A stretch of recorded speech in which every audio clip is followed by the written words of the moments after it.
एकीकडे आखाती देशांमध्ये युद्ध सुरू आहे, मात्र इथे आपल्या रोजच्या जेवणाचे आणि खाण्यापिण्याचे सुद्धा आबाळ झालेली आहे, समस्या निर्माण झालेल्या आहेत। आणि नाशिकच्या मिसळसह कोल्हापूरचा तांबडा पांढरा रस्सा असो किंवा मुंबईचा वडापाव, गॅसच्या तुटवड्यामुळे सगळीकडेच खाद्यपदार्थांनी भाव खाल्लेले आहेत। आणि संभाजीनगरची इमरती आणि नागपूरचा ठसकेबाज मूग भजी आता महागलेले आहेत, कारण गॅसच उपलब्ध नाही, गॅस सुद्धा महाग झालाय। आणि पुण्यात सुद्धा अशीच अवस्था आहे, त्यामुळे नेमकं काय खायचं हा प्रश्न आता डोकं वर काढतोय। तर याच सगळ्याच्या अगदी इडली सांबार ते मटणापर्यंत सगळ्याचा चांदा ते बांदा हा आढावा घेतलेला आहे आमच्या प्रतिनिधींनी।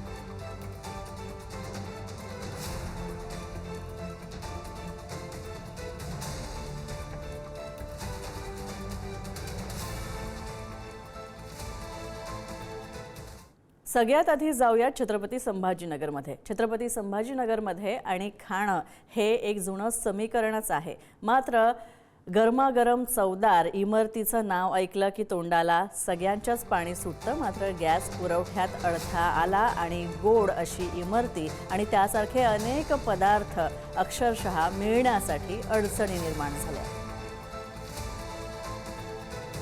तर या संदर्भातच आढावा घेतलाय आमचे प्रतिनिधी सचिन जिरे यांनी।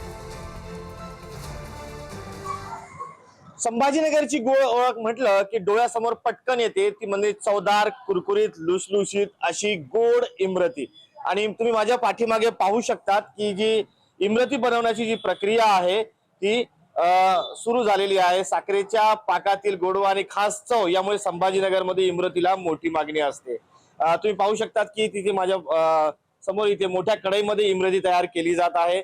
गोलाकार कढईमध्ये त्या इमरतीला आकार दिला जातोय, ती तळली जाते आणि त्यानंतर साखरेच्या पाकात ती बुडवली जाते। संध्याकाळच्या वेळी तर इमरती घेण्यासाठी ग्राहकांची अक्षरशः मोठी झुंब या दुकानावर पडत असते। मात्र सध्या शहरात निर्माण झालेल्या एलपीजी गॅस टंचाईचा परिणाम आता व्यवसायावरही दिसू लागलेला आहे। इमरती बनवण्यासाठी सतत गॅस लागतो, पण गॅसचा पुरवठा कमी झाल्यामुळे अनेक व्यावसायिकांना उत्पादन कमी करावे लागले आहे। विशेष म्हणजे रमजानच्या काळात इमरती सारखा गोड पदार्थाची मागणी आणखी वाढते आहे, पण गॅस टंचाई कायम राहिली तर संभाजीनगरची ही गोड ओळख पुढील काही दिवसात काही प्रमाणात मिळण्याची शक्यता देखील कमी होईल। त्यामुळे गॅस टंचाईचा फटका असा थेट संभाजीनगरच्या खाद्य संस्कृतीलाही बसताना आपल्याला दिसत आहे। ही जी गोड इमरती आहे तर ही जी गोड इमरती आता जर असाच गॅस टंचाई राहिली तर पुढील काळात दुकानात मिळेल की नाही याबद्दलही साशंकता आहे। यानंतर जाऊया नागपूरमध्ये। व्यावसायिक गॅसचा तुटवडा असल्यानं छोट्या रेस्टॉरंट मालकांनी आपला मोर्चा थेट आता चुलीकडे वळवलेला आहे। आणि अशीच परिस्थिती राहिली तर आता इलेक्ट्रिक किंवा पेलेट शेगडीचा वापर जास्त करावा लागेल आणि याच्याच वापरांकडे हॉटेल मालक वळतील। तसंच त्यामुळे आता नागपुरात फेमस मूग भजी जी मिळतात ती सुद्धा आता महाग तर झालीत, मात्र जर असाच इंधन तुटवडा जाणवत राहिला तर ती पुढे मिळतील की नाही अशी शंका उपस्थित केली जाते।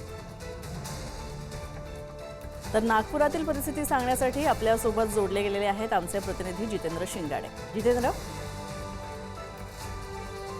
पाहू शकतो की एलपीजीचा गॅसचा तुटवड्याचा जो परिणाम आहे तो आता नागपुरातील छोटे हॉटेल व्यावसायिक आहेत, खास करून जे रेस्टॉरंट चालक आहेत किंवा ज्यांचा हातगाड्यांवर व्यवसाय आहे त्यांच्यावर आपल्याला दिसून येत असल्याचं दिसून येत आहे। सध्या आपण आहोत नागपुरातील संतोष पकोडेवाला, म्हणजे नागपुरातील जे अनेक खाद्यपदार्थ प्रसिद्ध आहेत, ज्यामध्ये पोहे असतील, समोसा असेल, कचोरी असेल किंवा पाटोडी असेल, त्यापैकीच एक मूंग पकोडा हा देखील महत्त्वाचा आणि विशेष करून नागपूरकरांना पसंतीस पडणारा हा असा खाद्यपदार्थ आहे। आणि सध्या या खाद्यपदार्थाचा जे तयारी होऊन राहिलेली आहे किंवा जे तयार करून राहिलेले आहेत ते आता चूल पेटवलेले आहे। नागपुरातील या पकोडेवाला, जो संतोष पकोडेवाला नावाने जे एक प्रसिद्ध असं प्रतिष्ठान आहे, तिथे चूल पेटवून या पकोड्यांची आता निर्मिती करण्यात येत आहे। आपल्यासोबत स्वतः संतोष आहेत। संतोषजी, काय सांगाल, का बरं चूल पेटवायची वेळ आलेली आहे?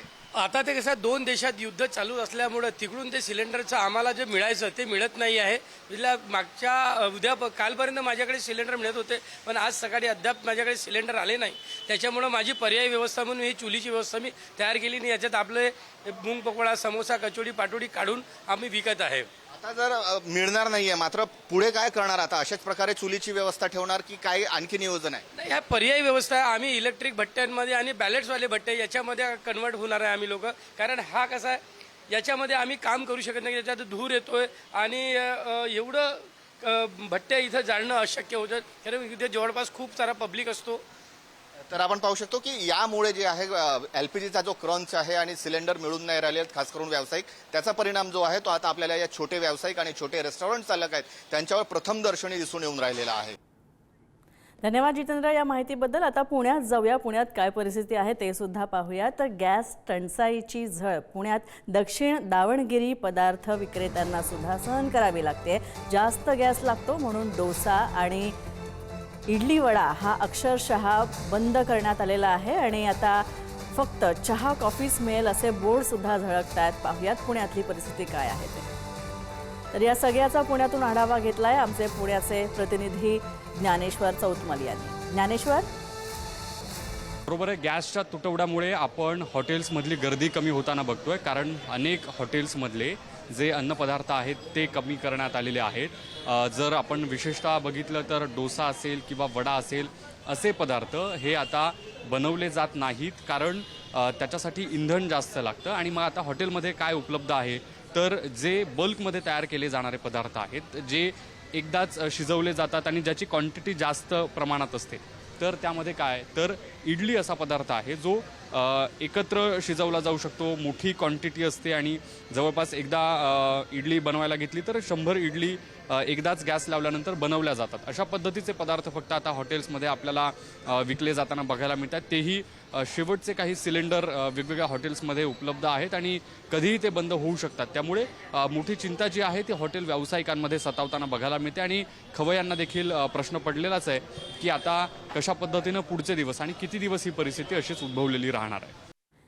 धन्यवाद ज्ञानेश्वर या आढाव्याबद्दल. आता पुढे जाऊया. तर झणझणीत मिसळीची काय अवस्था झाली आहे हे जाणून घेण्यासाठी आपण सरळ नाशिकमध्ये जाऊयात. आणि गॅस नाही आहे आणि गॅस नाही आहे तसंच दरसुद्धा वाढले आहेत, सिलेंडर महागले आणि त्यामुळे झणझणीत मिसळ आणखीच तिखट झाल्याचं दिसतंय. आणि हा गॅस तुटवडा कायम राहिल्यानं मिसळ आणखी महागण्याची सुद्धा शक्यता आहे. नाशिकमधून या संदर्भात जाणून घेण्यासाठी आपण थेट जाऊयात. आमचे प्रतिनिधी किरण ताजने आमच्यासोबत आहेत. किरण, काय परिस्थिती आहे तिथे? इराण इस्रायलच्या युद्धाचा थेट परिणाम नाशिकमध्ये देखील होतोय. माझ्यासोबत पेरूच्या वाडी या हॉटेलचे मालक विशाल दोंडगे आहेत. एकूणच जर बघितलं तर मिसळसोबत अनेक पदार्थ जे आहेत ते गॅसवर केले जातात. उदाहरणार्थ त्यामध्ये जिलेबी असेल, त्यासोबतच पापड असेल, भजी असतील, हे जे पदार्थ आहे हे गॅसवर केले जातात. काय या युद्धाचा परिणाम तुमच्यावर होतोय? प्रामुख्यानं काय नेमक्या तुमच्या अडचणी? सध्या जी युद्धजन्य परिस्थिती आपल्याला जाणवते त्यामध्ये जो गॅसचा तुटवडा झालेला आहे नाशिकमध्ये, जवळपास तुम्ही न्यूजमध्ये बघितले असेल किंवा वाचलंही असेल पेपरमध्ये, जे 70 ते 80% हॉटेल्स हे सध्या बंद झालेले. नाशिक नाही तर संपूर्ण महाराष्ट्राची ही परिस्थिती झालेली आहे. सुरुवातीपासून आपल्याकडे जे चुलीवरची मिसळ आपण बनवतच होतो, पण त्या सोबत जे आमचे पदार्थ होते ते सर्व गॅसवरती आम्ही बनवत होतो. म्हणजे आपली जलेबी झाले, कांदा भजी झाले, पापड झाले किंवा जी मटकी आपण बॉईल करायचो ती आपण गॅसवरतीच करत होतो. आता सध्या झालेला असं आहे का जो तुटवडा झालेला आहे, जिथं आम्हाला 8-8, 10-10 गॅसचे सिलेंडर आमचा वेंडर आम्हाला टाकत होता, तो आता 1-2 अशा पद्धतीने टाकवतोय. रकमेमध्ये जी सबसिडी भेटायची सुरुवातीला, म्हणजे जे डिस्काउंट द्यायचे वेंडर्स आम्हाला, एका टाकी मागं साधारण तरी जी 1600-1700 रुपयाची टाकी होती, साधारण तरी ती 1500पर्यंत आम्हाला द्यायची डिस्काउंट वगैरे करून. तिची प्राईस आता साधारण तरी 2000च्या पुढे गेलेली आहे. ती देऊन सुद्धा ती भेटत नाही आपल्याला, अशी परिस्थिती झालेली. याचा निश्चित परिणाम पुढे जाऊन जर असंच चालू राहिलं तर आपल्याला निश्चित जी मिसळीचा दर आहे तो असंच जर चालू राहिलं तर समजा सामग्रीमध्ये आपण जे कोळसा किंवा हे पर्यायी मार्ग अवलोकन करतोय तर ती निश्चित ते थोडी दरवाढीचा विचार आम्हाला करावा लागणार त्या गोष्टीसाठी. तर यानंतर आता आपण कोल्हापुरात जाणार आहोत. तर तिकडे कोल्हापूरमध्ये तांबडा पांढरा रस्त्याचीही काही वेगळी अवस्था नाही आहे. कमर्शियल वापरासाठीचा गॅस सिलेंडर पुरवठा हा बंद झाला आणि त्यामुळे आता कोल्हापूरच्या जिल्हाधिकाऱ्यांनी हे आदेश काढलेत की आता हा पुरवठा बंद करण्यात यावा गॅस सिलेंडरचा, आणि त्यामुळे कोल्हापुरातील हॉटेल व्यावसायिकांना याचा मोठा फटका बसायला आता सुरुवात झाली आहे. पुढच्या 2-3 दिवसात हे हॉटेल्स व्यावसायिक सुद्धा आता आपली हॉटेलं बंद करायचं असं म्हणतात. तर कोल्हापुरातील हॉटेलमधून या सगळ्याचा आढावा घेण्यासाठी आपल्यासोबत जोडले गेलेले आहेत आमचे कोल्हापूरचे प्रतिनिधी शेखर पाटील. शेखर, काय परिस्थिती आहे कोल्हापूरमध्ये? बरोबर आहे, कोल्हापुरात देखील या सगळ्या गॅस पुरवठ्याचा फटका जो आहे तो हॉटेल व्यावसायिकांना बसणार आहे. आणि विशेष करून मी ज्या हॉटेलमध्ये आहे धडेल डायनिंग या ठिकाणी, तिथं माझ्यासमोर आपल्याला ही मटणाची थाळी पाहायला मिळत असेल. कोल्हापूर म्हटलं की तांबडा पांढरा रस्सा आणि मटण हे ठरलेलं आहे गणित, आणि त्याच तांबडा पांढरा रश्श्यावरती खरं तर गदा येते की काय अशी शक्यता आता निर्माण झाली. कसं या सगळ्या व्यवसायाकडे तुम्ही आता बघता, कारण गॅसच मिळणार नाही, गॅस नाही मिळाल्यानंतर आता कसा तुमच्या एका हॉटेलवरती परिणाम होणार आहे? गॅस न मिळाल्यामुळं हॉटेल बंद पडण्याची वेळ येणार आहे. आणि हॉटेल बंद केव्हा फक्त तांबडा पांढरा रस्सा मिळणार ही एक वेगळी बाब आहे. पण ज्या हॉटेलमध्ये जे आमची स्टाफ आहे, जवळजवळ 10-15 स्टाफ असतो, स्टाफनं काय करायचं त्यांचा उदरनिर्वाहाचा विषय होणार आहे. त्यामुळं शासनानं यात जास्त लवकरात लवकर गॅस पुरवठा करण्याची व्यवस्था करावी. तसा साठा जास्त करून ठेवत नाही. आता आमच्याकडे 4 दिवसाचा साठा शिल्लक आहे. 4 दिवसानंतर जर गॅस पुरवठा सुरळीत झाला नाही तर आम्हाला हॉटेल बंद करण्याची वेळ येणार. जवळजवळ आता आमचंच म्हणलं तर एक दिवसाला 50,000 रुपयाचं नुकसान होणार आहे. त्यामुळं पण आमचं नुकसान झालं ते झालं, परत आमच्या कर्मचाऱ्यांचं नुकसान जास्त होणार आहे. त्यांना दुसरीकडे नोकरी मिळू शकत नाही अशी परिस्थिती आहे. आणि कोल्हापुरात जवळजवळ एवढी मोठी हॉटेल आहेत, त्यांनी काय करायचं अशी परिस्थिती निर्माण होणार आहे. आता जवळजवळ घरातला 30 दिवसानंतर तुमचं बुकिंगचं नियम चालू केला आहे. त्यामुळे 30 दिवसानंतर जर गॅस मिळाला तर काय तांबडा पांढरा कसा करणार? आणि आता पूर्वीसारखं चुली तर नाहीच आहेत, त्यामुळे चुलीवर जेवण करणं हे तर अवघडच परिस्थिती आहे, हां कठीण आहे. तर कोल्हापुरातील परिस्थिती सांगणारे होते आमचे प्रतिनिधी शेखर. आता मुंबईत काय होतं ते पाहूया. मुंबईकरांचा जीव की प्राण असणारा वडापाव, पण या वडापावला सुद्धा या युद्धाची झळ बसते. तर इराण आणि इस्रायल अमेरिका या संघर्षाचा थेट परिणाम आता मुंबईच्या रस्त्यांवर सुद्धा झालेला पाहायला मिळतोय. गॅसच्या तुटवड्यामुळे आता मुंबईचा खास असलेला वडापाव हा नेमका बनवायचा तरी कसा, हा प्रश्न आता वडापाव विक्रेत्यांच्या समोर उभा ठाकलेला आहे. तर याच परिस्थितीचा आढावा घेण्यासाठी आमच्यासोबत जोडले गेलेले आहेत मुंबईतून आमचे प्रतिनिधी श्रेयस सावंत. श्रेयस, मुंबईचा वडापाव महागणार आहे आता, आणि काही दिवसांनी तो बनेल की नाही यावर सुद्धा शंका उपस्थित होते. काय परिस्थिती आहे? तर मुंबईकरांची लाईफलाईन जर ट्रेन असेल तर मुंबईकरांची फूड लाईफलाईन जो आहे तर हा वडापाव आहे. आपण बघू शकतो, आपण मंचेकर वडापावकडे आहोत आणि मंचेकर वडापावकडे आता लोक इथे असंख्य वडापाव घेताना दिसतात. मात्र या सगळ्या गोष्टी जरी पाहायला गेल्या तरी गॅस सिलेंडरचा प्रॉब्लेम इथं पण मोठ्या प्रमाणावर आहे. आपण बघू शकतो तर लोक वडापाव जरी घेत असतील तरीही तिकडे खऱ्या अर्थानं जे वडा तळले जात आहेत ते पण मोठ्या प्रमाणात तळले जातात. मात्र गॅस सिलेंडरचा इश्यू हा सगळीकडेच पाहायला मिळतो आहे. एकंदर पाहायला गेलं तर मोठ्या प्रमाणावर इकडे खऱ्या अर्थानं वडा तळले जातात. लोक इथे येतात वडापाव घ्यायला. फेमस वडापाव आहे वरळीचा. मात्र या सगळ्या गोष्टी जरी पाहायला गेल्या तर सगळ्यात महत्त्वाची ही गोष्ट आहे की मुंबईची ही जी लाईफलाईन आहे त्याच्यामध्ये अत्यंत महत्त्वाचा म्हणजे हा वडापाव. आता हाच जर वडापाव आणि खऱ्या अर्थानं बेकरी प्रोडक्ट्स जर लोकांना नाही मिळाले तर मोठा प्रश्न निर्माण होणारच ना. म्हणजे आत्ताच्या घटकेला हा वडापाव माझ्या हातात आहे. हा वडापाव खऱ्या अर्थानं आपण आता खातो आहे. मात्र जर सिलेंडरचा प्रॉब्लेम झाला तर पुढे जाऊन हाच वडापाव जर नाही मिळाला तर किती मोठं नुकसान हा मुंबईकरांचं आणि त्या समस्येला मुंबईकरांना सामोरं जावं लागेल हेच पाहावं लागेल. हे बघा, वडापाव आपण खातो आहे, आता सिलेंडर आहे त्यामुळे आपण खाऊया.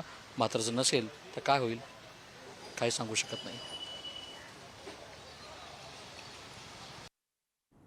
धन्यवाद श्रेयस या सगळ्या माहितीबद्दल. आता जाऊया पुण्यामध्ये. पुण्यातील चपाती कारखान्यांमध्ये गॅसची तीव्र टंचाई निर्माण झाली आहे आणि त्यामुळे रोजच्या पेक्षा 3 तास आधीच चपाती कारखान्यामध्ये काम बंद करण्यात आलेलं आहे. तर पुण्यातील हिंजवडी औद्योगिक वसाहत, नॅशनल डिफेन्स अकॅडमी आणि अनेक हॉस्पिटल्समध्ये जेवणासाठी याच चपाती बनवण्याच्या कारखान्यातून चपात्या पुरवल्या जातात आणि याच भागामधून दररोज जवळपास 25,000 चपात्यांच्या ऑर्डर्स असतात. मात्र आता गॅसची कमतरता आहे आणि त्यामुळे कारखान्याला चपात्या आता बनवायच्या कशा, कारखाना चालू ठेवायचा कसा आणि जी मागणी होतीये त्याचा पुरवठा आपण कशा प्रकारे पूर्ण करायचा असा प्रश्न उभा राहिला.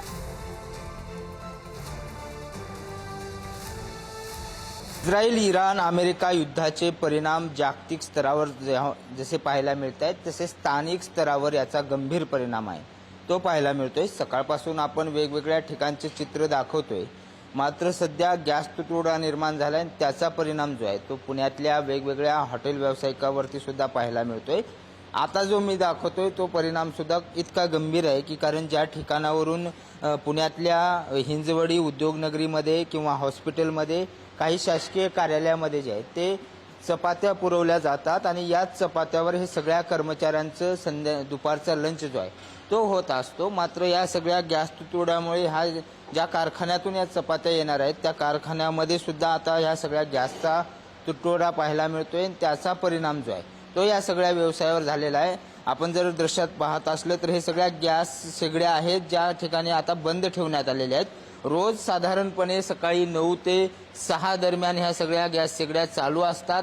सातत्याने यावरती सगळ्या चपात्या बनवायचं काम असतं आणि शहरातल्या विविध भागात या चपात्या पुरवल्या जातात. मात्र याचा परिणाम युद्धाचा जो आहे तो इतका गंभीर आहे की आता रुग्णालयात सुद्धा चपात्या पोहोचतील का नाही, कर्मचारी जे आहेत हिंजवडी परिसरात असतील कुठल्याही औद्योगिक क्षेत्रात असतील त्यांच्यावर सुद्धा होताना पाहायला मिळतोय. या सगळ्या कारखान्याचे जे ओनर आहेत निर्मल देशपांडे माझ्या सोबत आहेत, त्यांना आपण विचारूया नेमकं किती ऑर्डर असते, आता किती परिणाम झालाय आणि आपल्याकडे गॅस पुरवठा कधीपासून बंद आहे. आम्ही साधारण आज गेले 16 वर्ष झाले वेगवेगळ्या ठिकाणी म्हणजे हॉस्पिटल्स असतील, कॉलेजेस असतील किंवा NDA सारख्या ठिकाणी आमच्या पोळ्या जातात त्यांच्या जेवणामध्ये. आणि आत्ता या 2-3 दिवसामध्ये अशी परिस्थिती निर्माण झालेली आहे की आम्हाला योग्य प्रमाणात इंधन मिळत नसल्यामुळे, गॅस मिळत नसल्यामुळे आमचा त्याच्या ऑर्डरवर मोठ्या प्रमाणात परिणाम झालेला आता आम्हाला जाणवतोय. आणि याचा परिणाम इतका भीषण आहे की हॉस्पिटलसारख्या ठिकाणी सुद्धा आम्हाला पोळी देताना फार अडचणींना सामोरं जावं लागतंय. आम्ही या 2-3 दिवसामध्ये म्हणजे बऱ्याचशा लोकांना पोळ्यांसाठी नाही म्हणून आम्हाला म्हणावं लागतंय की आम्हाला माहिती की आमच्याकडे आता किती गॅस आहे, अवघा 1 ते 1.5 दिवस पुरेल एवढाच आमच्याकडे आता पुरवठा आहे. पण आम्हाला आमच्याकडे येणाऱ्या ऑर्डर्सला आम्हाला नाहीच म्हणावं लागतंय, आम्ही देऊच शकत नाही आहोत. व्हिडिओ जर्नलिस्ट सचिन कांबळेसह बालाजी पोद्दार, पुढारी न्यूज, पुणे. तर एकीकडे लग्नसराईचे दिवस आता सुरू झालेत, मात्र दुसरीकडे युद्धजन्य परिस्थिती निर्माण झाली आणि तेव्हापासून इंधन तुटवडा मोठ्या प्रमाणावर जाणवतो आणि त्यामुळे आता हॉटेल व्यावसायिकांच्या सोबतच लग्न हॉल आणि कॅटरिंग व्यावसायिकांची देखील चिंता वाढलेली आहे. आणि व्यावसायिक सिलेंडरचा तुटवडा निर्माण झाल्यानं लग्न हॉल व्यावसायिक आणि कॅटरिंग व्यावसायिकांना त्यांच्याकडे आलेल्या बुकिंग अक्षरशः कॅन्सल करण्याची वेळ आलेली आहे आणि त्यामुळे ग्राहक आणि व्यावसायिकांमध्ये वाद सुद्धा निर्माण होण्याच्या घटना घडत आहेत. आता तर काही ठिकाणी मोजक्याच पाहुण्यांसाठी हॉल देण्याची वेळ आली आहे आणि आलेल्या पाहुण्यांच्या मेन्यूमध्ये देखील बदल करण्यात आलेला आहे. युद्धजन्य परिस्थितीमुळे राज्यामध्ये सर्वत्र आता गॅस टंचाई निर्माण झालेली आहे आणि याचाच फटका हॉटेल व्यावसायिकांबरोबरच लग्नासराईचे हॉल असतील किंवा कॅटरर्स व्यावसायिकांना मोठ्या प्रमाणात पडलेला पाहायला मिळतोय. मी सध्या ठाण्यातल्या एका बँक्वेट हॉलमध्ये, या ठिकाणी वाढदिवसाची तयारी सुरू आहे. का संध्याकाळी पाहुण्यांचं आगमन होणार आहे, मात्र त्यात देखील एक नियम लावलेले आहेत. जे पाहुणे आहेत त्यांची संख्या जी आहे ती कमी करण्यात आलेली आहे, कारण कॅटरर्स वाल्यांकडे गॅस सिलेंडर जो आहे तो उपलब्ध नाही आहे. त्यातच लग्नसराईचे ज्या काही बुकिंग होत्या, काही ठिकाणी बुकिंग देखील ज्या आहेत त्या कॅन्सल करण्यात आलेल्या आहेत. सिलेंडर्स बिल्कुल मिल नहीं रहा है, लोकल सपोर्ट कुछ नहीं है, और दूसरा रिक्वेस्ट है, लोगों के साथ हमारा झगड़ा तक होना शुरू हो गया है कि कल हम उनका फंक्शन है, अगर हम उनको फूड प्रोवाइड नहीं कर पाएंगे तो हमारा रेपुटेशन बिगड़ जाएगा, लोगों का हमारे ऊपर से ट्रस्ट निकल जाएगा. और जिसके पीछे हमारे साथ इतने सारे लोग हैं, जहाँ हमारा हॉल का कैपेसिटी 500 से 1000 लोगों का है, जहाँ पे रोज़ 100-125 लोग हमारे साथ काम करते हैं, उनका सैलरी उनको कंटिन्यू कर पाना बड़ा डिफ़िकल्ट हो जाएगा और लोगों को हमको रिफ़ंड भी देना पड़ेगा और लोगों के साथ हमारा ट्रस्ट ख़त्म हो जाएगा. लोग हमारे साथ नेक्स्ट टाइम हमारे पे भरोसा करके बुकिंग नहीं करेंगे, क्योंकि लोगों के घर में शादी एक बार होता है। शादी के फंक्शन के लिए लोग 7-7, 8-8 महीना पहले हमको बुक करते हैं, एडवांस देते हैं। तो हम लोग इवन हमको धमकी दे रहे हैं कि हम आपके ऊपर पुलिस कंप्लेन करेंगे, हम आपके ऊपर केस करेंगे। पर हम लोग भी हेल्पलेस हैं, हमको कोई भी तरीके से सपोर्ट नहीं मिल रहा है। अभी हमने होटल एसोसिएशन को भी अप्रोच किया है, उनके साथ भी बातचीत किया है, उनको भी बोला है कि भाई आप हमको हमारे साथ लो, आप हमारे को भी सपोर्ट करो, क्योंकि लोगों के इवेंट्स हैं, लोगों के इवेंट्स पूरा करने के लिए उनके सपोर्ट की भी हमको बहुत ज़रूरत है। कॅमेरामन संदीप सर, निकेश शार्दुल, पुढारी न्यूज, ठाणे। तर इराण इस्रायल युद्धाचा फटका राज्यातील 1871 शिवभोजन केंद्रांना सुद्धा बसतोय आणि यवतमाळमध्ये 1 दिवस पुरेल इतकाच व्यावसायिक सिलेंडरचा साठा उपलब्ध आहे आणि त्यामुळे दरही त्यात सिलेंडरचे वाढलेले आहेत। राज्यभरात दररोज 1871 शिवभोजन केंद्रांकडून 1.5 लाख ते 1,70,000 नागरिकांना पोटभर जेवण दिलं जातं, तेही अत्यंत कमी दरामध्ये। मात्र आता शिवभोजन केंद्रामध्ये गॅस सिलेंडरच उपलब्ध नाही आहे आणि त्यामुळे लोकांना जेवण कसं पुरवायचं, जेवण कसं बनवायचं असा प्रश्न या शिवभोजन केंद्रांसमोर उभा राहिला आहे।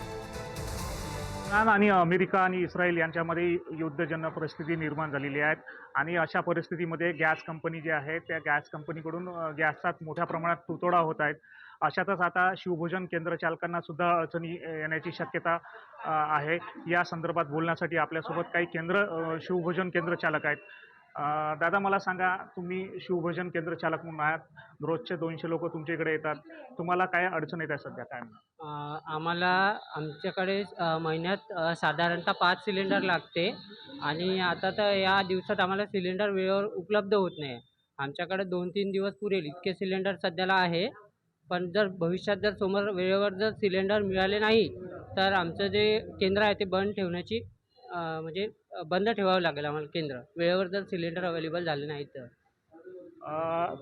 काकू, मला सांगा, आता जर तुम्हाला सिलेंडर मिळालं नाही तर आता तुम्ही गव्हर्नमेंटकडनं काय मागणी कराल? आम्हाला सिलेंडरची आवश्यकता आहे। आमचं जर सिलेंडर जर आम्हाला मिळालं नाही तर आमचं केंद्र सेवा केंद्र बंद राहणार। त्याच्यानंतर आम्हाला चुलीवर जर करायचं काम पडलं तर आम्ही लाकडे कुठून आणायची, काय आणायची, त्याच्यावर बंदोबस्त लाकडीवर आहे। तर आम्हाला हे आवश्यकच आहे सिलेंडर। तुम्ही काय प्रशासनाकडे काय मागणी कराल? आम्हाला सिलेंडरचीच हे आहे मागणी। आम्ही त्याच्यावर तर मग काय करणार? आम्हाला का शिवभोजन 200 लोक जे आमचे जेवणारे आहे हे आम्ही मग बंद जर ठेवलं केंद्र तर मग आमचे हे 200 लोक कुठून होणार? आम्हाला मागणी एकच आहे का आम्हाला हे सिलेंडर उपलब्ध असावं। जवळपास शिवभोजन केंद्रामध्ये 200 लोक रोज या ठिकाणी जेवणाकरता येतात, त्यामुळं सरकारनं किंवा प्रशासनानं कुठंतरी ज्या उपाययोजना आहे शिवभोजन केंद्राला सिलेंडर उपलब्ध करून द्यावं अशी मागणी केंद्र चालकाकडून होत आहे। दीपक शास्त्री, पुढारी न्यूज, यवतमाळ।